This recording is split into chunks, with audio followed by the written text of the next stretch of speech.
স্বপ্ন দেখে এই স্বপ্নের ব্যাখ্যা কি হতে পারে বা তাবির কি হতে পারে সেটি জানবার জন্য অনেক সময় আমাদের শরণাপন্ন হন, বা অনেক মানুষ অনেক ধরনের স্বপ্ন দেখে থাকেন। এ ব্যাপারে আমাদের কাছে ওনারা জানতে চান যে এই স্বপ্নের মানে কি, এটার তাৎপর্য কি, এটা অর্থবহ কিনা, বা তাদের কি করা উচিত।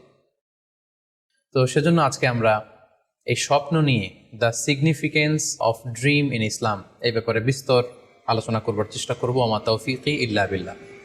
আজকে বেসিকলি স্বপ্নের ব্যাপারে আমরা 10টি পয়েন্টে কথা উপস্থাপন করবার চেষ্টা করব। সেগুলো হচ্ছে, প্রথমে আমরা জানবো স্বপ্নের গুরুত্ব ও তাৎপর্যের ব্যাপারে, তারপর জানবো স্বপ্নের প্রকারভেদ, ভালো স্বপ্ন দেখলে করণীয়, খারাপ স্বপ্ন দেখলে করণীয়, তারপর কোন ধরনের স্বপ্নের ব্যাখ্যা প্রয়োজন এবং কোন স্বপ্নের ব্যাখ্যা প্রয়োজন নেই, সত্য স্বপ্নের আলামত অথবা কিভাবে বুঝবো যে আমার স্বপ্নটা অর্থবহ কিনা, স্বপ্নের ব্যাপারে কিছু ইসলামী দিক নির্দেশনা, স্বপ্নে আল্লাহ রাসূল সাল্লাল্লাহু আলাইহি সাল্লামকে দেখা প্রসঙ্গে, যুগে যুগে স্বপ্ন ব্যাখ্যায় কারা পারদর্শী ছিলেন, এবং সবশেষে কোরআন সুন্নাহর আলোকে বিভিন্ন প্রতীক বা চিহ্নের দিকে খেয়াল রেখে স্বপ্নের ব্যাখ্যা।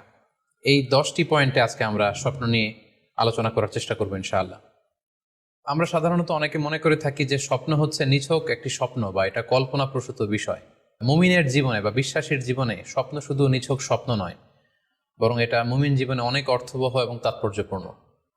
মুমিন জীবনে এটা একটা ভালো স্বপ্ন হতে পারে আল্লাহ তাআলার পক্ষ থেকে কোনো ধরনের সুসংবাদ কিংবা দিক নির্দেশনা, কিংবা হতে পারে বান্দার প্রতি সতর্কবাণী। একচোখা বস্তুবাদীরা বলে থাকে আমরা যখন ঘুমাই তখন মস্তিষ্ক আমাদের স্মৃতিগুলো নিয়ে নাড়াচাড়া করে, আমাদের স্মৃতিগুলোকে পুনর্বিন্যাস করে, আর সেটাই আমাদের কাছে স্বপ্ন হিসেবে ধরে দেয়। অর্থাৎ তারা বলতে চায় যে স্বপ্ন হচ্ছে ঘুমের ঘোরে আমাদের দৈনন্দিন জীবনে ঘটে যাওয়া আমাদের চিন্তা বা ভাবনার প্রতিচ্ছবি। কিন্তু ইসলামের দৃষ্টিতে স্বপ্ন শুধু আমাদের চিন্তা ভাবনার প্রতিচ্ছবি নয়, এটা হতে পারে আল্লাহ তাআলার পক্ষ থেকে সুসংবাদ, হতে পারে গ্ল্যাড টাইডিংস কিংবা সতর্কবাণী। তাই এই স্বপ্নের ব্যাপারে আমাদেরকে খুব ভালো ধারণা রাখা উচিত। শুরুতে আমরা বলবো যে এর গুরুত্ব এবং তাৎপর্য কতটুকু। স্বপ্ন হচ্ছে নবুয়তের সূচনা। নবুয়তের সূচনা হয়েছিল স্বপ্নের মাধ্যমে। আল্লাহ রাসূল সাল্লাল্লাহু আলাইহি ওয়াসাল্লাম যখন নবী হিসেবে অফিসিয়ালি অ্যাসাইন্ড হন, তার আগে তিনি টানা 6 মাস স্বপ্ন দেখেছেন, যেটা সহিহ বুখারীতে এসেছে, আউয়ালু মা বুদিআ বিহি রাসূলুল্লাহ সাল্লাল্লাহু আলাইহি ওয়াসাল্লাম আর-রুইয়া আস-সাদিকা ফিন-নাওম।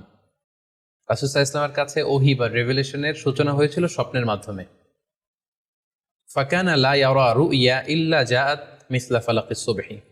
আর রাতে স্বপ্নে রাসূল সাল্লাল্লাহু আলাইহি ওয়াসাল্লাম যা দেখতেন, দিনের বেলা সেটা প্রভাতের সূর্য কিরণের ন্যায় রাসূল সাল্লাল্লাহু আলাইহি ওয়াসাল্লামের কাছে সুস্পষ্ট হয়ে যেত। অর্থাৎ যা তিনি রাতে দেখতেন স্বপ্নে, দিনের বেলা সেটাই হুবহু ঘটে যেত।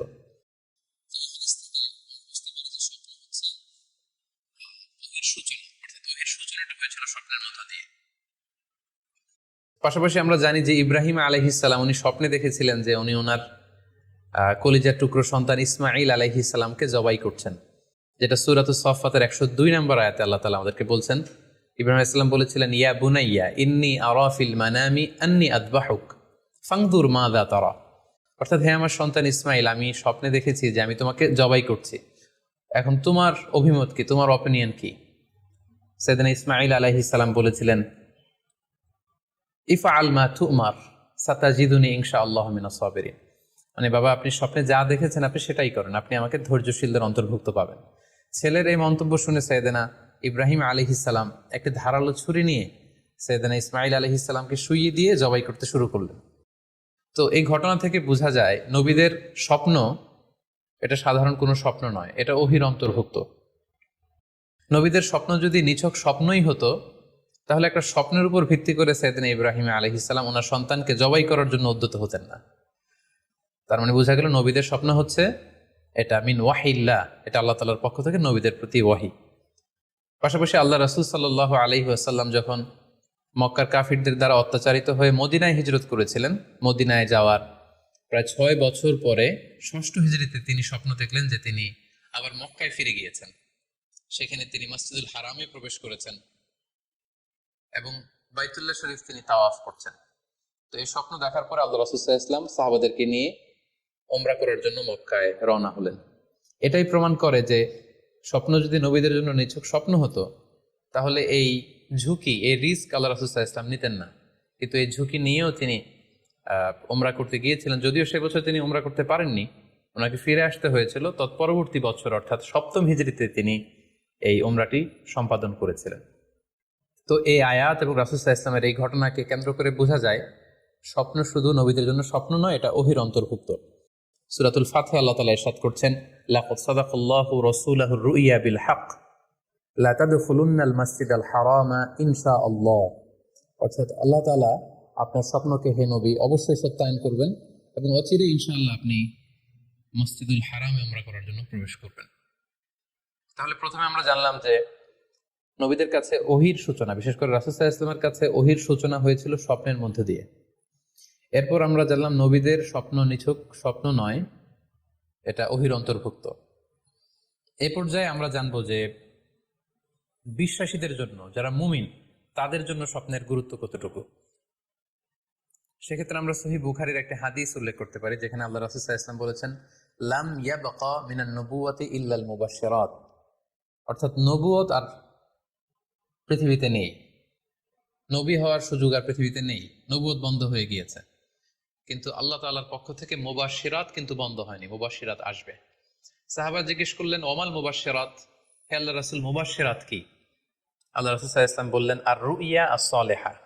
মুবাশশিরাত হচ্ছে সত্য স্বপ্ন। বিশ্বাসীরা যখন রাত্রিবেলা সত্য স্বপ্ন দেখবে, বিশ্বাসীদের জন্য সত্য স্বপ্ন বা সুন্দর স্বপ্ন নিছক স্বপ্ন নয়, এটা আল্লাহ তাআলার পক্ষ থেকে গ্ল্যাড টাইডিংস, সুসংবাদ হতে পারে অথবা সতর্ক করা হতে পারে। এমনকি আল্লাহ রাসূল সাল্লাল্লাহু আলাইহি সাল্লাম বলেছেন যে ভালো স্বপ্ন হচ্ছে নবুয়তির 46 ভাগের 1 ভাগ। সহিহ বুখারীতে এসেছে, আল্লাহর হাবিব সাল্লাল্লাহু আলাইহি ওয়াসাল্লাম ইরশাদ করেন, আর রুইয়া আস-সালিহা জুজউন মিন 46 জুজআন মিনান নুবুওয়া। অর্থাৎ ভালো স্বপ্ন বা সত্য স্বপ্ন নবুয়তির 46 ভাগের 1 ভাগ। Could you imagine that? কি করে একজন বিশ্বাসী স্বপ্ন নবুয়তির 46 ভাগের 1 ভাগ হতে পারে? তার মানে মুমিনের স্বপ্ন, একজন বিশ্বাসীর স্বপ্নকে আল্লাহ তাআলা অনেক বেশি গুরুত্ব দিয়েছেন। এটা শুধু স্বপ্ন নয়, এটা হতে পারে আল্লাহ তাআলার পক্ষ থেকে একটা গাইডেন্স, হতে পারে কোনো গ্ল্যাড টাইডিংস, সুসংবাদ, হতে পারে কোনো সতর্কতা বাণী। এজন্য এই স্বপ্নকে, বিশ্বাসীদের স্বপ্নকে আল্লাহ রাসূল সাল্লাল্লাহু আলাইহি ওয়াসাল্লাম নবুয়তির 46 ভাগের 1 ভাগ বলে উল্লেখ করেছেন। কেন তিনি বিশ্বাসীদের স্বপ্নকে নবুয়তির 46 ভাগের 1 ভাগ বলে উল্লেখ করলেন? এর কারণ হচ্ছে, আমরা জানি যে আল্লাহ রাসূল সাল্লাল্লাহু আলাইহি সাল্লাম তিনি নবী হয়েছিলেন কত বছর বয়সে? জি, 40 বছর বয়সে। এবং তিনি পৃথিবী থেকে ইন্তেকাল করেছিলেন 63 বছর বয়সে। অর্থাৎ ওনার নবুয়তির পুরো ডিউরেশনটা ছিল 23 বছর। তাহলে নবুয়তির সময়সীমা ডিউরেশন ছিল 23 বছর। আর নবুয়তি প্রাপ্তির আগে তিনি টানা 6 মাস শুধু স্বপ্ন দেখতেন। তাহলে এই 6 মাসকে যদি আমরা 23 বছর দিয়ে 23 বছরের উপর ভাগ করি, তাহলে এটা 46 ভাগের 1 ভাগ হয়। এবং সে কারণে আল্লাহ রাসূল সাল্লাল্লাহু আলাইহি সাল্লাম সত্য স্বপ্নকে নবুয়তির 46 ভাগের 1 ভাগ বলে ঘোষণা করেছেন।